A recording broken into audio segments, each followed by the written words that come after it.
umlezo ezinenkwenkwezi bayongenqa bangenqe nabakhosikazi abantu bayajayayo basela utywala baselayo kuzawubuyelwa ngoleveli makubuye umoya uphezulu ngeyona ndlela uzawuvalwa ke ngasebuye ebrekeni naka Mashiya uvalwe ifestile kugosa ngasemnyango na ulanyulelwa ngo5 ekuseni Anilile basuko dlisiminofu lapha basuko-tshaya basuko-gila imikhwa kodwa akhonza umoyana into angasange ibone ukujikela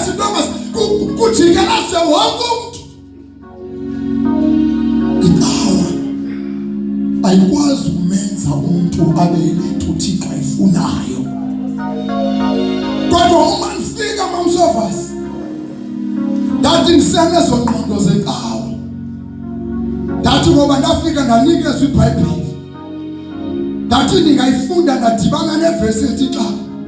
ibanga buke wayenza lento uyicingayo ukholo lwakho lawuhla ndarivesa ndayiyeka yonke loo nto ndaba ngamamela intshumayelo apha asigalatwa kanje isono siyathelelwa phansi amen kodwa azange ndithityazwe kugalatwa kwesono ndahlangana nolizwi likaThixo elithuka wayenza lento uyicingayo ukholo lwakho lawuhla amen ndabe sengiqhubeleka ndikhonza uThixo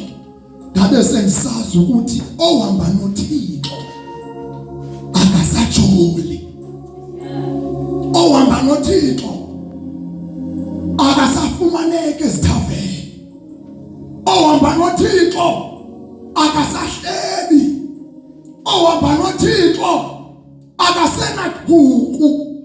ohamba noThixo akasenanqumbo kodwa abanekawa bahamba nekawa besithi bakhonza uThixo phakathi ekaweni bayanyefuzelana phakathi ekaweni bayaphakamelana phakathi ekaweni ibingubani yena makuhlabelela yena ingathanga gapha yo makushumela ingathanga phuma hambe ngoba akamva hlobo unangxaki naye ngoba ikawa imfundisa umuntu ukuba ngaba umuntu akholwayo kudingeka ntona kudingeka intoni kuye kodwa masifike evangelini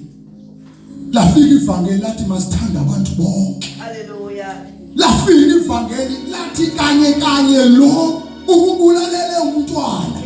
kufuneka uthande yena ungamthandi nje umthandazele uthi uYesu nithandazele inhlaba zenu kutsho uThixo waza nento ephapheleyo kunento eshunyelwayo